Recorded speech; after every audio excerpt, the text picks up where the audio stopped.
जी class. बाकी students तो नहीं पहुँचे अभी तक। चले, स्टूडेंट्स आते रहेंगे, हम फिर देखते रहेंगे कौन आ रहा है।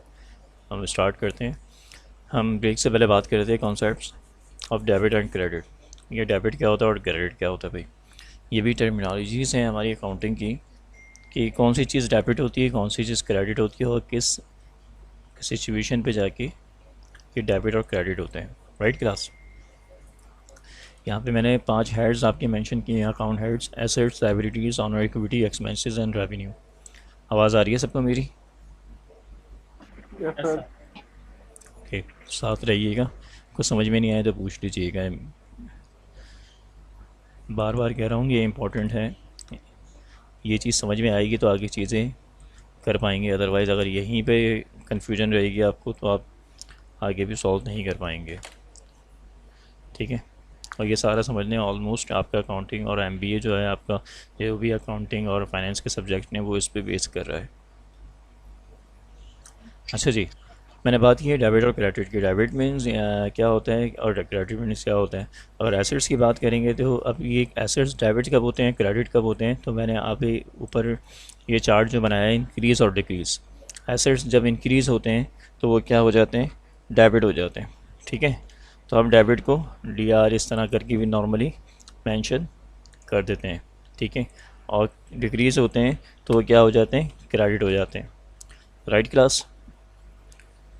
जैसे लेट सपोज एसेट्स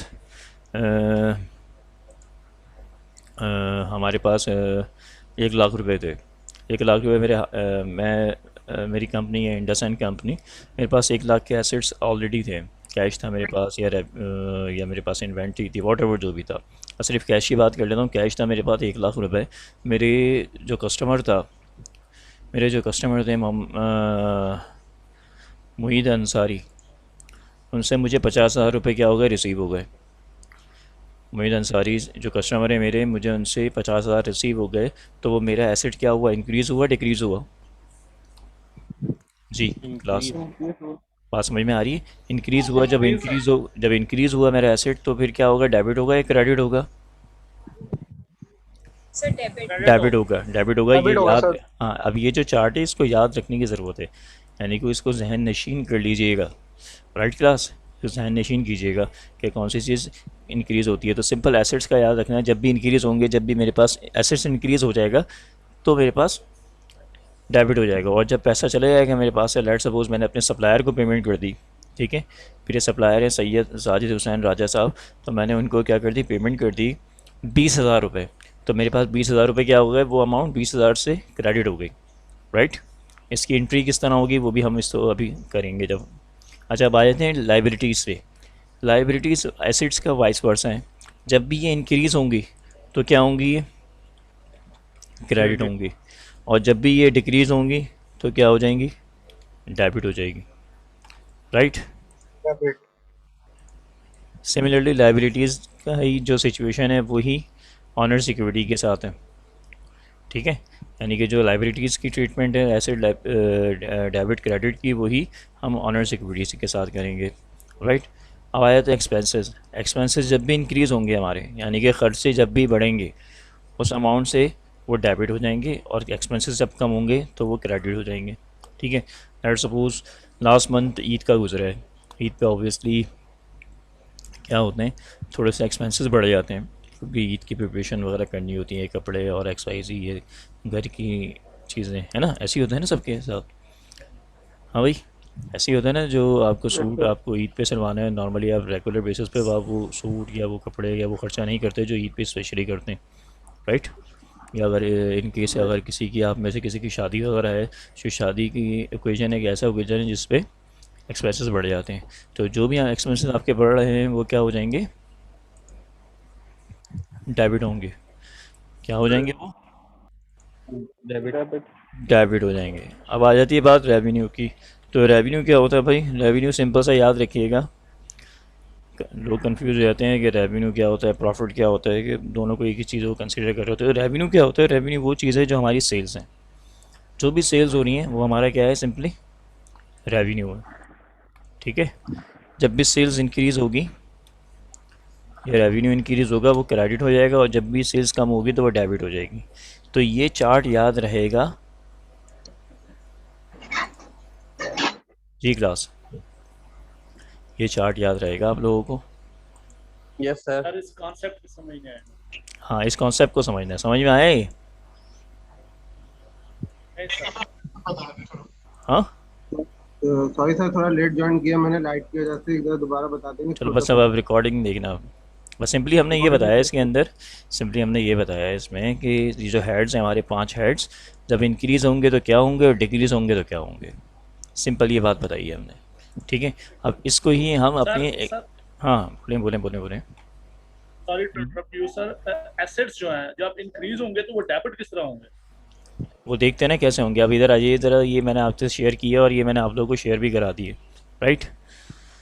ये मैंने आपके ग्रुप पे भी शेयर किए हैं, तो आप अपने सर यहाँ पास पे एक बोलें सर बोलें। एक चीज जो पुराने वाले चार्ट से जहन में आ रही थी कि जब हमारे पास जो बैंक की स्टेटमेंट आती है हमारे अपने अकाउंट की, तो उसमें हमारा जो अमाउंट है वो इंक्रीज हो रहा होता है तो क्रेडिट हो रहा होता है। वो बैंक को छोड़ दें, बैंक का बिल्कुल इसका अपोजिट होता है वो, बैंक का इसका अच्छा अपोजिट होता है। इसलिए हाँ, पहले ये समझ लें, फिर बैंक की भी आगे बात हम करेंगे, ठीक है, उसकी भी ठीक है बात सर। करेंगे। बैंक का इसके जस्ट अपोजिट होता है। मैं इसलिए नहीं चाह रहा कि कन्फ्यूजन हो जाएगी। बैंक का भी मैंने शुरू कर दिया बात, पहले इसको समझ लीजिए अभी, ठीक है। Simply we are working as an organization, तो ऑर्गेनाइजेशन के तौर पे हम बात कर रहे हैं अभी, ठीक है। We are individual as an organization, ठीक है।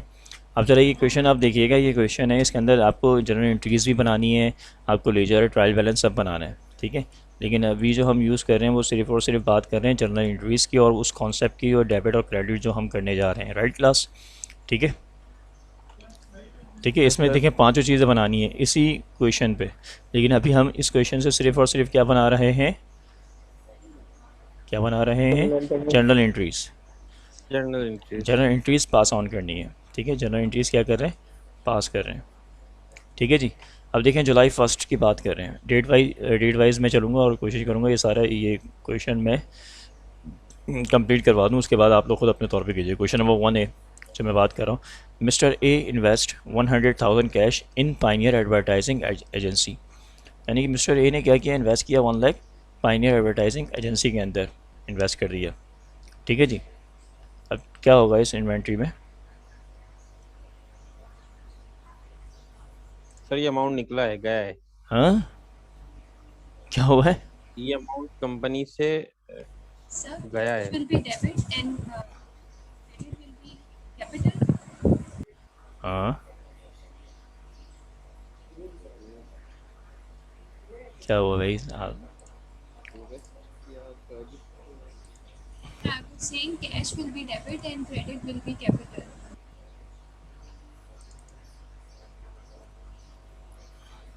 सर सर ये अमाउंट क्रेडिट होगी। एग्जैक्टली क्यों नहीं होगी, यही तो हमें समझना है। हाँ, अब आप लोग सोचिए क्या होगा। अभी आपके सामने मैंने चार्ट बनाया ना, तो सही फर्स्ट क्रेडिट होगी। एंट्री, जो फर्स्ट एंट्री हो रही है वो क्या हो रही है, फर्स्ट एंट्री क्रेडिट हो रही है। क्रेडिट हो रही है सर। क्रेडिट हो रही है, एग्जैक्टली क्रेडिट हो रही है ये ना, ठीक है। अच्छा, अब एक ये फॉर्मेट है कि मैं आपको फॉर्मेट बता रहा हूँ कि फॉर्मेट बनेगा किस तरीके से, ठीक है। जर्नल का मैं इसको यहाँ पे इधर बना देता हूँ साइड में, ठीक है। ये कॉन्सेप्ट है यहाँ पर, यानी शेयरिंग हो रही है एक्सेल की, नो सर। नो नहीं हो रही। अच्छा जी जी नहीं जी होगी जी, अब देखें ये आ रही है जर्नल, ठीक है। अब जो अगर कंपनी है तो उस कंपनी का नाम आ जाएगा, ठीक है। कौन सी कंपनी थी, आप अपने चाहें तो अपने उस पर भी देख लीजिएगा अपने ना, आपको मैंने शेयर किया है ग्रुप पे, चाहें तो वहाँ पे भी ओपन कर सकते हैं। ये कंपनी कौन सी है, पाइनियर एडवर्टाइजिंग एजेंसी, कौन सी है, yes sir. Final advertising agency. Mister A invest 100,000 agency. Cash. आपको ये फॉर्मेट नज़र आ रहा है क्लास, ठीक है। पहले क्या करना है, जनरल एंट्रीज लिखना है, ठीक है। यानी कि टेबल पे ही बनेगा आपके, जो आपके रजिस्टर पे, आपके पेजेस पे किस तरीके से बनेगा, कुछ इस तरीके से ही बनेगा। पहले आ जाएगा डेट का आ जाएगा, दूसरा उसके बाद आपके पास आ जाएगा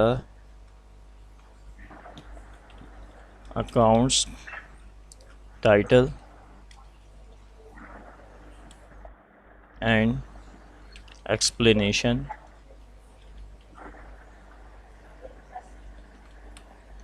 ठीक है जी। चाहें तो इसको आप और थोड़ा सा इस तरह कर लें। ठीक है, ये मैं इसलिए बना रहा हूँ, चाहें तो आप भी बना सकते हैं। यहाँ पे फिर एक रेफरेंस का आ जाता है कि रेफरेंस कहाँ से एंट्री आ रही है, कौन से वाउचर से आई है। और ये आ गया आपका डेबिट और ये आ गया आपका क्रेडिट। ठीक है बेटा, हाँ समझ में आ रही है आप लोगों को class? Yes sir. Yes sir. ये मैंने क्या बनाया, फॉर्मेट बनाया आपका। ये कौन सी कंपनी है? नल जर्नल का। ठीक है, और इसमें डेट कोई मंथ वगैरह प्रॉपर नहीं दिया हुआ, तो हमने इसको प्रॉपर नहीं कर रहे। राइट,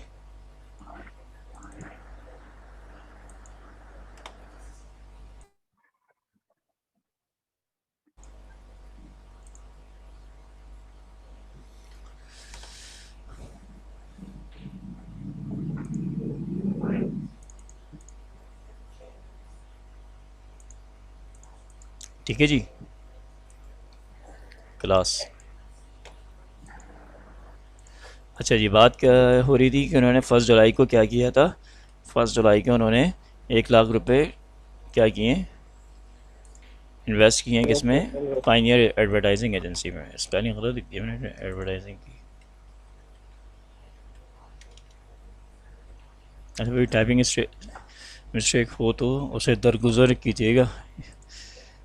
अच्छा जी, 1 जुलाई की बात कर रहे हैं। 1 जुलाई में इन्होंने ईयर नहीं लिखा, तो मैं भी ईयर नहीं लिख रहा। ठीक है जी, लेकिन ईयर होगा तो आपको ईयर लिखना पड़ेगा प्रॉपर। ठीक है, ईयर होगा तो ईयर आपको लिखना पड़ेगा और यहाँ पे भी लिखना पड़ेगा। Right class. अच्छा जी, हो क्या रहा है, सिंपल एक बिज़नेस के अंदर एक नया बिज़नेस स्टार्ट हो रहा है, तो बिज़नेस में 1 लाख रुपए आ रहे हैं। 1 लाख रुपए आ रहे हैं तो बिज़नेस में 1 लाख रुपए आ रहे हैं, तो क्या होता है, कैश जब इंक्रीज़ होता है तो क्या लिखा हुआ है, एसेट्स है ना, कैश। कैश का एसेट है, तो इंक्रीज़ हो रहा है तो डेबिट हो जाएगा। तो मैंने 1 लाख रुपए क्या कर दिए, डेबिट कर दिए। Right class.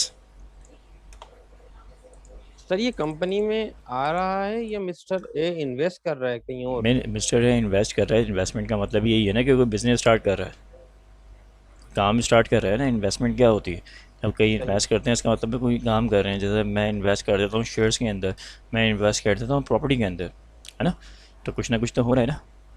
तो इन्वेस्टमेंट क्या है, वो एक तरीके से नया बिजनेस स्टार्ट हो रहा है उनके पास। ठीक है, अब बात हो रही है कैपिटल की।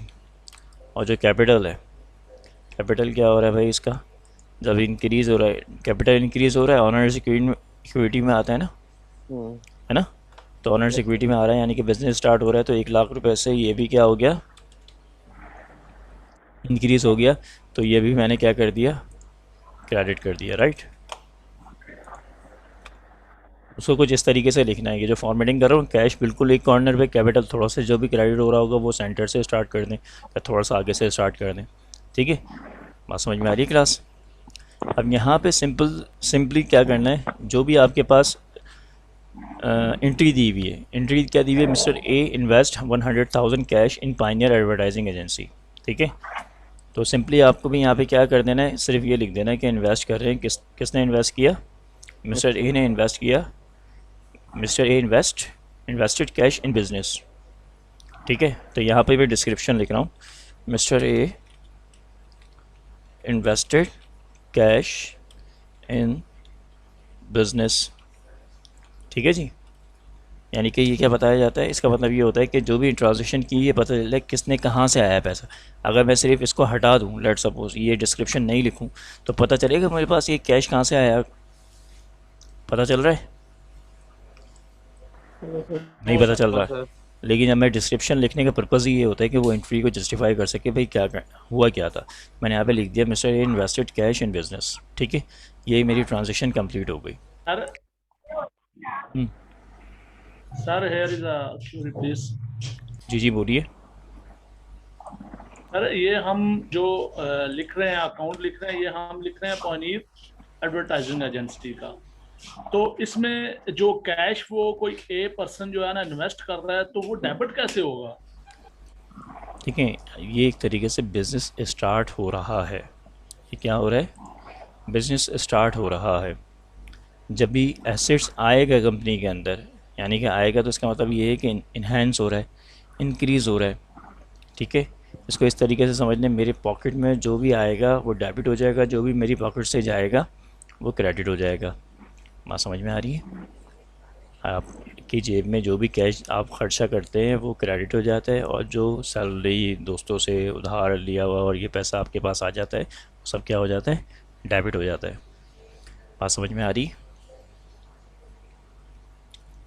Yes sir. बात समझ में नहीं आई सही तरह? बट सर बट सर ये तो बट हाँ, सर ये तो इन फ्यूचर इसके पास पैसा आएगा ना, क्योंकि इसने इन्वेस्ट किया है, तो अभी इसके हैंड से पैसा गया है। बेटा जब ठीक है, बिज़नेस स्टार्ट तो सर करते हैं तो ये जो उसको चीज क्या है ना, कहते हैं? इसी पे सब पजल्स हो रहे हैं। हाँ, मैं ये तो पूछ रहा हूँ आपको, ये तो समझाने की कोशिश कर रहा हूँ। देखिए, जब बिज़नेस स्टार्ट होता है तो बिज़नेस को स्टार्ट करने के लिए आप हाँ, पैसा बिज़नेस में डालते हैं ना? ठीक है। डालते हैं, यानी कि पैसा आपने जी सर। इन्वेस्ट करते हैं ना कोई। अब जो भी पैसा बिज़नेस में आ जी गया तो जी। वो क्या हो गया? बिज़नेस की वो बन गई ना आपकी ऐसे एंटिटी। बिज़नेस एक एंटिटी बन गई आपकी। अब वो उस एंटिटी में पैसा आ रहा है, आपके पास से आ रहा है। पहले तो आप ही लगाएंगे ना, क्योंकि यानी आप बिज़नेस स्टार्ट कर रहे हैं।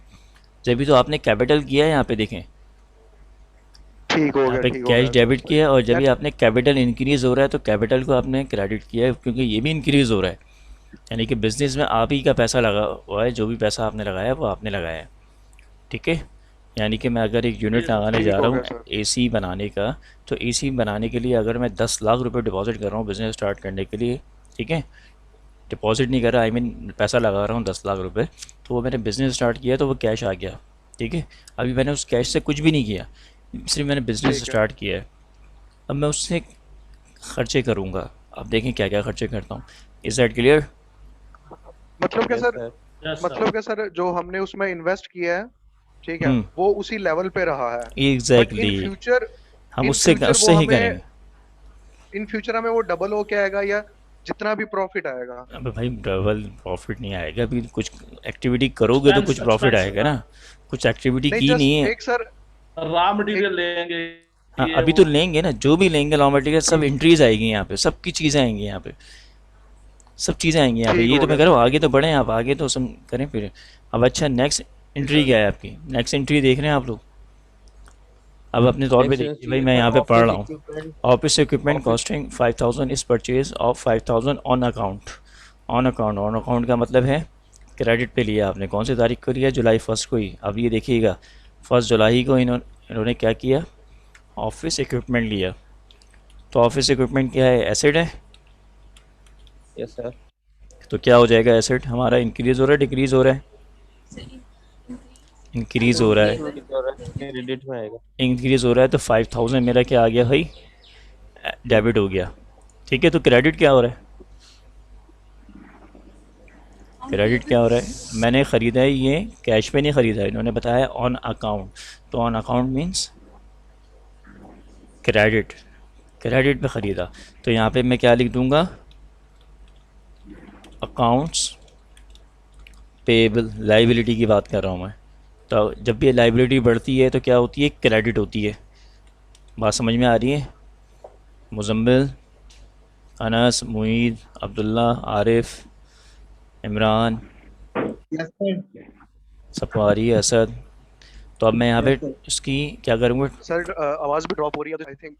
हेलो। अब देखें, अब सही आ रही है? आपके पास सिग्नल का इशू होगा, बाकी सबको आ जी रही सर, है। अब ठीक है। अब मैं यहाँ पे डिस्क्रिप्शन लिख दूँगा, परचेज्ड। सर मेरे पास सुबह जर इशू आ रहा है थोड़ा थोड़ा। अच्छा, purchased office equipment on account. ठीक है जी, the बात समझ में आ account गई? payable ठीक है sir ji. excuse me sir, yes sir. जी, account payable we won't write on the right side. Exactly, exactly. अगर जो नहीं हो रहा तो वो देख लीजिएगा, कर लीजिएगा। आप लोग तो कर लेंगे ना, ऊपर बता दिया ना मैंने। ठीक है भाई, 3 जुलाई को क्या करना है? आगे आते हैं थर्ड ट्रांजेक्शन पे, जल्दी करें, टाइम नहीं है भाई। 3 जुलाई का office rent for July is paid in cash 1500। आपने क्या कर दिया? जुलाई का रेंट पे कर दिया। जुलाई का रेंट पे कर दिया कितना, कैश 1500 रुपये। तो क्या हो जाएगा भाई, 3 जुलाई का आपने क्या किया है, 3 जुलाई को $1500। आपने 1500 पे कर दिया, तो ये क्या किया है, कैश पे किया है। तो इसका मतलब है कैश तो चला गया, कैश चला गया, कैश क्रेडिट हो गया। ठीक है यास्मीन, ये तो समझ में आ रहा है भाई, 1500 चला गया। ठीक है, ठीक है भाई क्लास। अब डेबिट क्या हो रहा है, Sir, can you repeat the entry? Rent expense debit हो रहा है 1500 से। ठीक है, बात समझ में आ गई क्लास यहाँ पे। भाई रेंट एक्सपेंस, रेंट दिया ना हमने क्लास, Yes, ये तो sir. आपका हमने ये- हमने जुलाई का रेंट दिया है 1500, तो हमारे पास से कैश चला गया। और जब कैश कम होता है या एसेट कम होता है तो वो डिक्रीज़ होता है, ये तो हमें याद हो रहा है ऐसा ऐसा। उसके अगेंस्ट में डेबिट क्या होगा, रेंट एक्सपेंस, क्योंकि एक्सपेंस बढ़ रहा है। राइट क्लास, तो वो एक्सपेंस कौन सा है, रेंट का है, क्योंकि हमने रेंट दिया है। तो हम यहाँ पर मेंशन कर देंगे डिस्क्रिप्शन के अंदर, paid rent expense for the month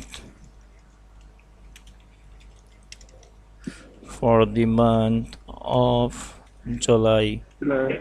ठीक है जी, क्लियर है यहाँ तक की क्लास, यस सर। यस समझ सर। में आ रहा है, थोड़ा थोड़ा आ रहा है, देखें अभी करते रहेंगे ना फिर आपकी समझ में आता रहेगा। अब आपकी बात समझ में आ रही है। मैंने जो 1 लाख रुपए लगाया था बिज़नेस में, जिससे मेरा कैश डेबिट हुआ था, कैपिटल भी क्रेडिट हुआ था, कैपिटल भी बढ़ गया था 1 लाख रुपए से, कैश भी बढ़ा था। अब उससे मैं नीचे खर्चे करना शुरू करा। पहले मैंने इक्विपमेंट ख़रीदा 5000 का, ठीक है, फिर मैंने रेंट दिया, ठीक है, ऑफिस का जो ऑफिस मैंने लिया है। ठीक है जी, बात क्लियर है यहाँ तक के।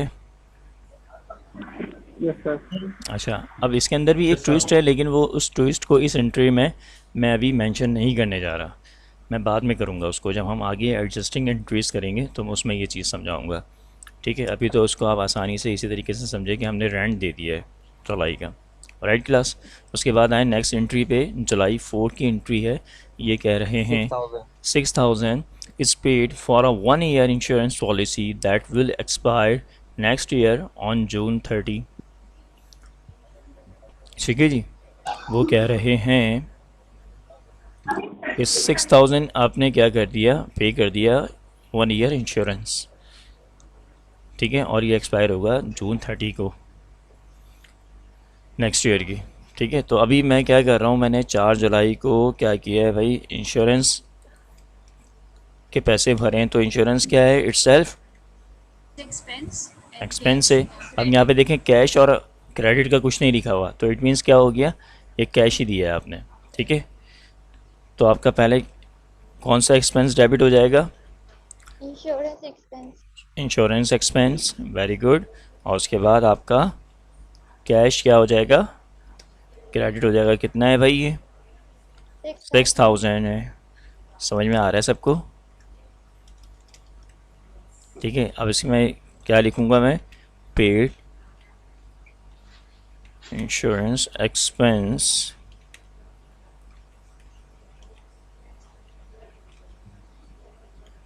ठीक है जी, बस ये मैंने लिख दिया।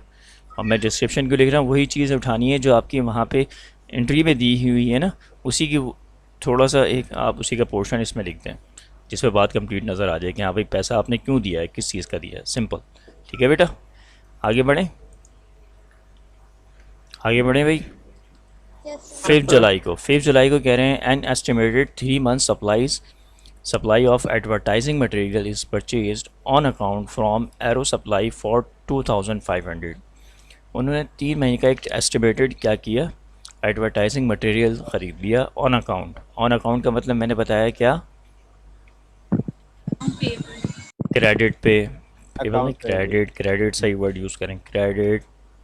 ठीक है, मेरे पास क्या आ गई हैं भाई, सप्लाईज आ गई है। कौन सी सप्लाईज आई हैं, एडवर्टाइजिंग मटेरियल, मैंने लिख दिया एडवर्टाइजिंग मटेरियल आया है।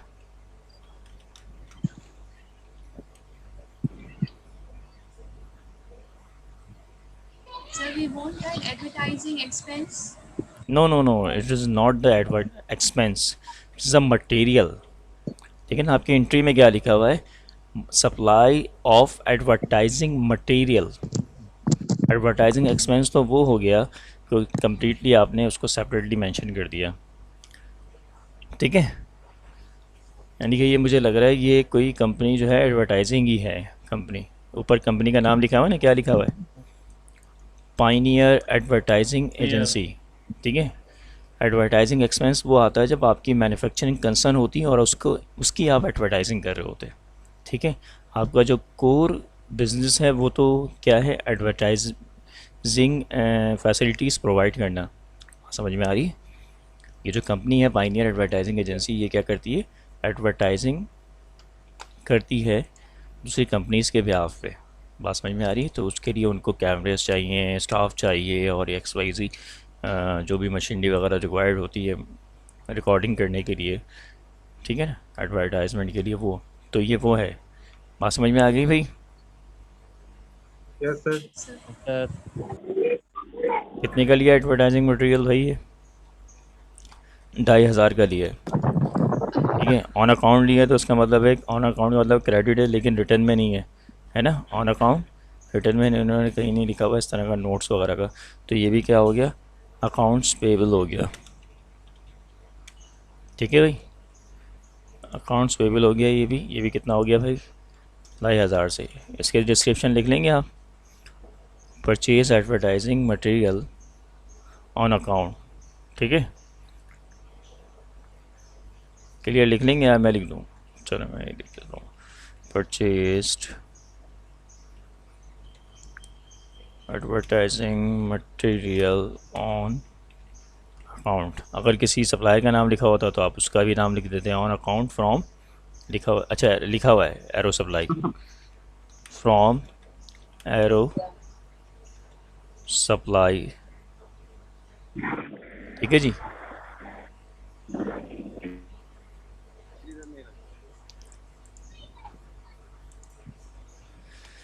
ठीक है जी, क्लास आगे बढ़े।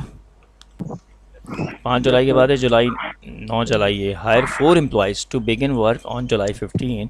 Each employees is to receive a weekly salary of 500 for a 5-day work week payable every 2 weeks। First payment made on July 26। ओ तेरी खैर। अच्छा जी, इसको भी ज़रा आसानी ये भी थोड़ी सी क्या नाम है जनरल एंट्री एडजस्टिंग एंट्री है, ठीक है। लेकिन हम इसको अज्यूम ये करते हैं कि सिंपल सी एंट्री कि उन्होंने एम्प्लॉयज़ को हायर किया, एम्प्लॉयज़ की सैलरी दे रहे हैं कितनी, ज़रा समझ लीजिएगा। यहाँ पर इन्होंने 4 एम्प्लॉयज़ हायर किए 15 जुलाई को, ठीक है। Each employee is to receive a weekly salary of $500, यानी कि एक वीक का कितना ले रहा है एक एम्प्लॉय?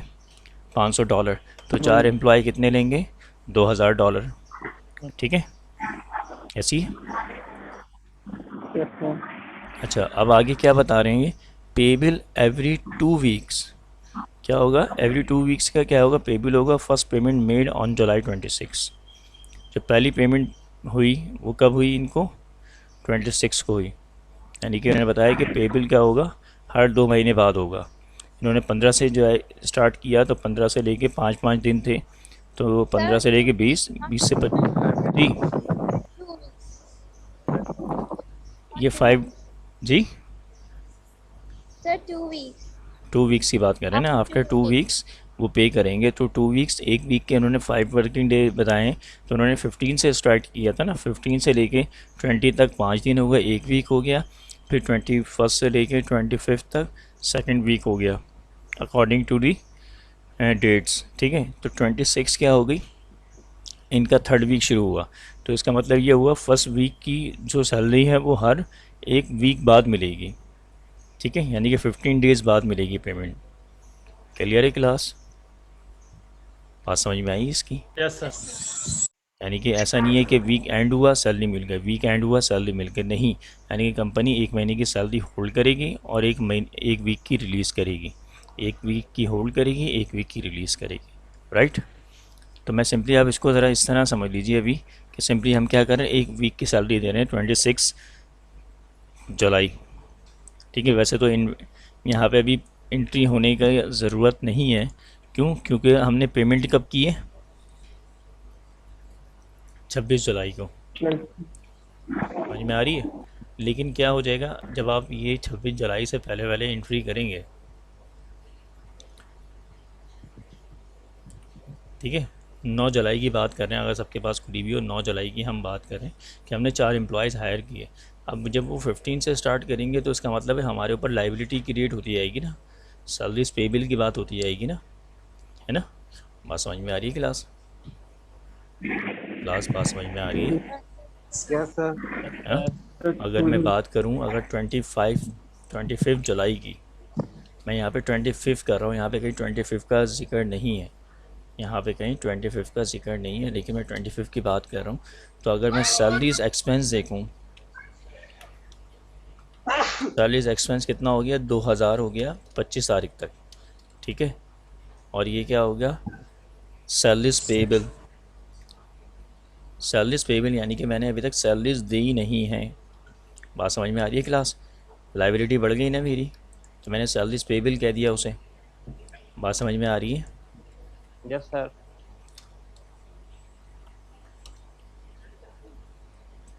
तो मैं यहाँ पर लिख सकता हूँ क्या?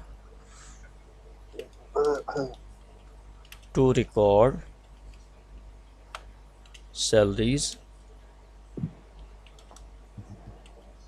एक्सपेंस, ठीक है।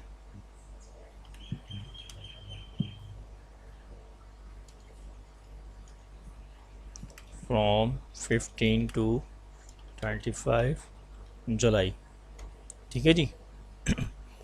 बात समझ में आ रही है क्लास यहाँ तक के? Yes sir. अब मैं आ रहा हूँ 26 को। 26 की एक एंट्री दी हुई है आपको, उसमें वो कह रहे हैं कि paid salaries to employees, paid salaries to employees, ठीक है। अब ये एडजस्टिंग एंट्री है, मैं ये चाहूँगा कि आप इसको हटा दें। ये सिर्फ मैंने अंडरस्टैंडिंग के लिए आपको समझाई है, ठीक है। ये सिर्फ मैंने किस लिए बताई है आपको?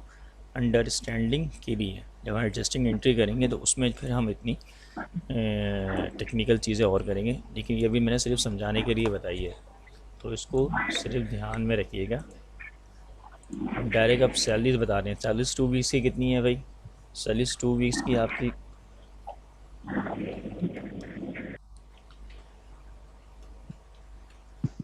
2000 ही है, ठीक है। और आपका जो कैश गया है वो भी कितना गया है? आपका कैश 2000 गया है। क्लियर है बेटा? सर ये सैलरी एक्सपेंसेस में अगर आगे ब्रैकेट डाल के लिखेंगे नहीं कि हम 2 वीक्स की दे रहे हैं या 1 मंथ की? नहीं, तो यहाँ पे हम बता रहे हैं ना, इसमें बता रहे हैं ना, पेड सैलरीज टू स्टाफ। बताने की ज़रूरत नहीं है इसमें कितने मन की दे रहे हैं क्या नहीं दे रहे हैं, नॉट नेसेसरी। अगर इसमें कन्फ्यूजन हो रही है तो मैं इसको डिलीट कर देता हूँ भाई, ठीक है। ये मैं डिलीट कर देता हूँ ताकि कन्फ्यूजन ना हो आप लोगों को, ठीक है जी। 26 के बाद आ जाइए। 26 के बाद 31 की ये receive 10,000 in cash from Kopa company for advertising services rendered in July. अब 31 जुलाई के आपके पास पेमेंट आ रही है कोपा कंपनी से 10,000 जो आपने अपनी सर्विसेज दी थी उनको 31 जुलाई को। बात समझ में आ रही है? आपने जो सर्विसेज दी हैं यस सर। एडवर्टाइजिंग की, अब उसके पैसा आ रहा है। अब जब पैसा आ रहा है तो कितना आ रहा है भाई? कैश आ रहा है। कैश ही आ रहा है या चेक आ रहा है? रिसीव इन कैश, कैश आ रहा है भाई। कितना आया है? 10,000 आया है कैश आपका, 10,000 कैश आया है। और आपके पास से ये क्या आया है? रेवेन्यू में बताया था ना मैंने आपको भाई, जो सेल्स होती है वही रेवेन्यू बताया था मैंने आपको, ऐसी है ना, सर ठीक है। तो आपका अब ये नहीं लिखेंगे भाई मेरे क्या नाम है, अगर लेट सपोज आप एसी बनाते तो आप लिख देंगे एसी यूनिट्स, नहीं, आप सेल्स लिखेंगे उसकी जगह भैया रेवेन्यू लिखेंगे, राइट क्लास। तो यहाँ पे मैंने रेवेन्यू लिख दिया। रेवेन्यू कितना बढ़ गया भाई? 10,000 से, यानी कि मेरी जो सेल्स हुई है मैंने वो जो अपनी थी, तो इसी में से आप लिख दें। Can we write that our capital have increased instead of revenue? Sorry, So can we write our capital have increased instead No, of no, no. revenue? It's not a capital. It's a revenue. ठीक है? It's totally completely about the sales. ठीक है? Right? Clear? It's not a capital. क्योंकि वो तो business में आ गया ना आपके, बात समझ में आ रही है? ये जो रेवेन्यू आया है ये अब क्या है, अब इसको आप अगर कैपिटल में शेयर करेंगे तो उसकी एंट्री करनी पड़ेगी। बात समझ में आ रही है? ठीक है, तो यहाँ पे मैं लिख देता हूँ रिसीव कैश फ्रॉम, क्या नाम था उसका, कपूला, क्या नाम था, कोपा कंपनी